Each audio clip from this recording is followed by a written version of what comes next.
Pričest na jezik ili ruke? Kako bi se katolik trebao pričešćivati? Kako smo došli u današnju situaciju i u čemu je zapravo problem? Pitanja su ovog videa. Prije nego nastavimo, valja napomenuti da će u ovom videu fokus biti na primanju tijela Kristova pod prilikom kruha, iako sve rečeno u svojoj biti može vrijediti i za primanje pod prilikom vina. Redak iz dijela apostolskih navodi da prvi kršćani bijahu postojani u nauku apostolskom, u zajedništvu, lomljenju kruha i molitvama. Fokus ovog videa je na lomljenju kruha, koje valja shvatiti kao euharistiju ili misu. Nije potrebno argumentirati da je tijek mise kroz povijest mijenjao svoj oblik i razne elemente, no uvijek je misa spomen čin Kristove muke, smrti i uskrsnuća. Uz to, oduvijek postoji i određena nepromjenjiva struktura koja je prepoznata u Isusovim gestama s posljednje večere: uze, zahvali, razlomi i dade. Prema tome, možemo govoriti o 3 obredne slike: priprava darova, euharistijska molitva, obredi pričesti. Nas trenutno najviše zanimaju obredi pričesti, konkretno blagovanje kruha koji je tijelo Kristovo. Vidimo da je jedan veliki naglasak na lomljenju kruha. To je u počecima sam naziv za euharistiju. To je također čin u kojem su učenici na putu za Emaus prepoznali Isusa. Za naše potrebe valja imati na umu i to da je misa vezana uz Pashu, na kojoj se također blagovao kruh. Za Židove je to bila svojevrsna gozba, što znači da se za zajedničkim stolom jelo i pilo. Utoliko uz shvaćanje crkvenog oltara doslovno kao žrtvenika, poradi spomenčina muke, smrti i uskrsnuća, iz vida ne smijemo izgubiti moment stola na kojem se blaguje.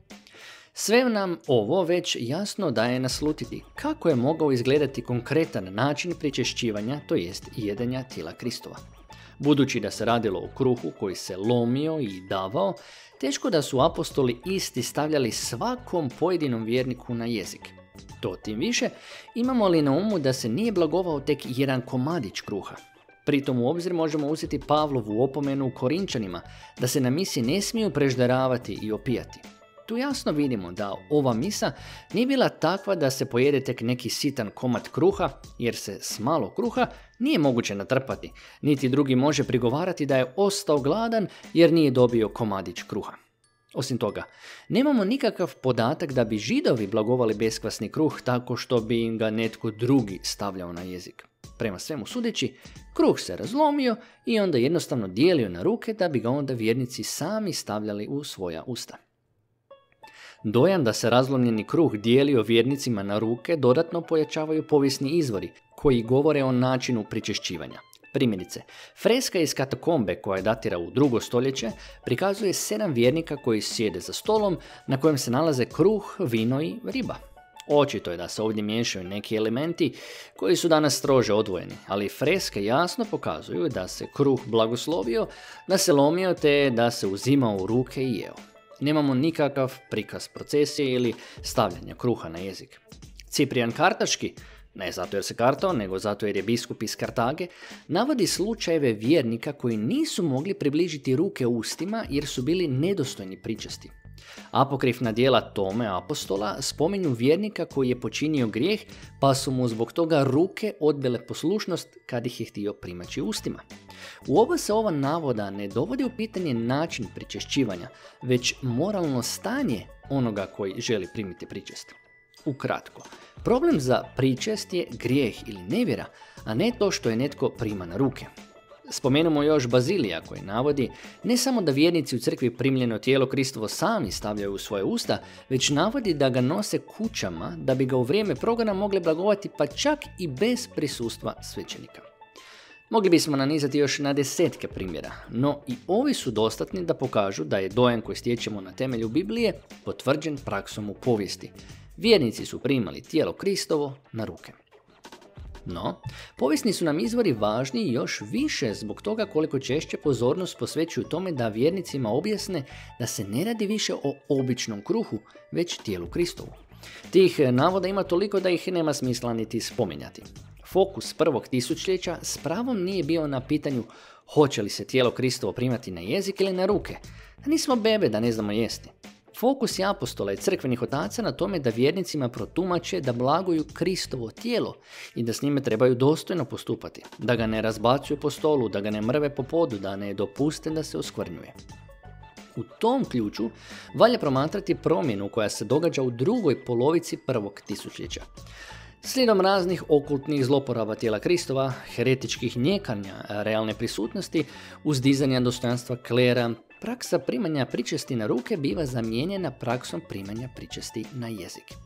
Iako postoje indikacije da je i ta praksa bila prisutna ranije, čini se da je pravi zamah uzela sinodom u Rouenu, koja zabranjuje primanje pričesti na ruke i dopušta isključivo primanje pričesti na jezik. Iako se radi tek o sinodi, vjerojatno održanoj sredinom 7. stoljeća, to nije bila jedina naznaka promjene koja će se proširiti na čitavu crkvu.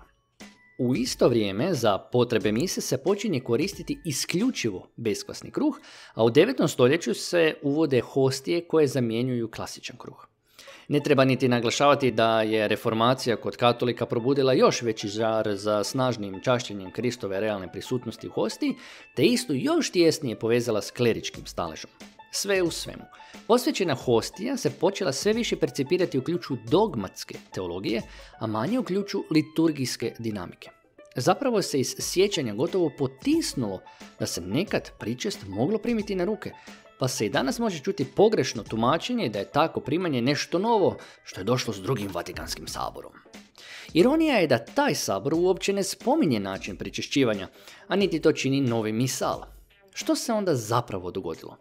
Teško je deducirati koji su bili motivi, ali ostaje činjenicom da se nakon sabora u brojnim crkvama omogućilo tradicionalno primanje pričesti na ruke. Valja imati na umu da je takva praksa tada još uvijek bila zabranjena, no jer se nije mogla suzbiti, Papa Pavao VI biskupima šalje upit.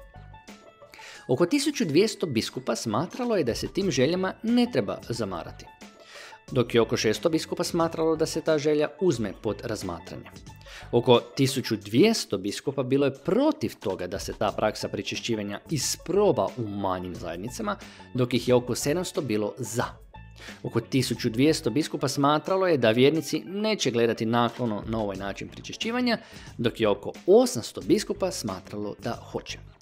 S obzirom na te rezultate, biskupima je strogo napomenuto da se pričešćivanje na ruke ne smije dopustiti osim u izuzetno rijetkim slučajevima.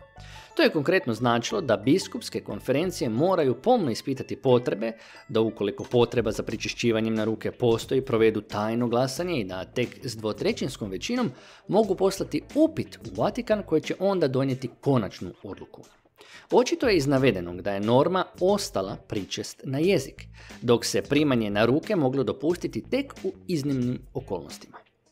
Suprotno onome što se očekivalo, molbe za dopuštenjem su kroz 10-ak godina poslale gotovo sve biskupije. Ostaje pritom nejasno i vrlo indikativno kako su biskupi gotovo preko noći od stava da u njihovim biskupijama vjernici takvu praksu ne žele, došli do stava da je ipak žele. Jasno, jednom kad je iznimka postala pravilo, onda više nije iznimka. I tako danas imamo situaciju da se u svim relevantnim crkvenim dokumentima dopuštaju oba načina pričešćivanja, bilo na ruke, bilo na jezik. A to je, kako god okrenete, vrlo žalostan način razvoja situacije. Naime, tradicionalna praksa koja u euharistijskoj dinamici možda ima više smisla, postaje legalnom kroz određenu vrstu neposluha u kontekstu svojevrsne liturgijske krize. I tako gesta pružanja ruke poput prosjeka koji prima nezasluženi dar u očima mnogih nepoučenih katolika izgleda kao gesta umišljenog, bahatog, liberalnog, modernističkog, lijevog katolika koji možda niti ne vjeruje u realnu Kristovu prisutnost. Predrasude, nažalost, mogu ići i u obrnutom smjeru. Pokušajmo rezimirati rečeno. Primanje pričesti na ruke je prema svemu sudeći starija praksa. U drugoj polovici prvog tisućljeća primat polako počinje preuzimati praksa primanja na jezik, da bi u drugom tisućljeću postala jedina prihvatljiva. Ne radi se o dogmatskom pitanju jer niti jedno ne utječe na ono ključno, a to je da se prima tijelo Kristovo. Danas su oba načina dopuštena i oba imaju svoje opravdanje u liturgiji. Hvala svima što pratite Lekciju Brevis. Molim vas da ako vas ovaj video svidio, podržite isti lajkom, dijeljenjem sadržaja ili pretplatom. Kao i obično, hvala svima koji nas već podržavate. Do idućeg puta, pozdrav u Kristu.